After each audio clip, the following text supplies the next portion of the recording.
নমস্কার বন্ধুরা, আশা করি আপনারা সবাই ভালোই আছেন। প্রত্যেক দিনের মতন আজকে আবার একটা নতুন ভিডিও নিয়ে আইছি। তো বন্ধুরা, ভিডিওর থাম্বনেল দেখে তো আপনারা ঠিকই বুঝতে পারছেন আজকে কি বিষয় নিয়ে ভিডিও বানাইতে আইছি। আমাদের ত্রিপুরা রাজ্যে আগরতলার খয়ারপুর চতুর্দশ দেবতার একটা মন্দির আছে, যেখানে বছরে একবার মেলা হয়। এই মেলাটা আজকে আমরা ঘুরা আপনাদের এক্সপ্লোর করে দেখাম। এই মেলা ত্রিপুরা রাজ্যের এক প্রাচীন মেলা। এই মেলা ত্রিপুরা রাজার বংশ থাকতে, রাজার রাজত্ব থাকতে তখন থেকে এই মেলা হয় এবং এই খয়েরপুরে চতুর্দশ দেবতা মন্দিরে এই মেলাটা হয়।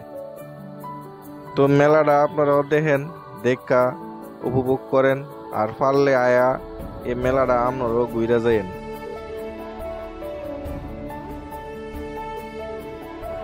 আজকে আর বেশি কথা বাড়ায় লাভ নাই, আপনারাও খাসি মেলা তাইয়া ঘুরা যান, দেখবেন খুব মজা লাগবো।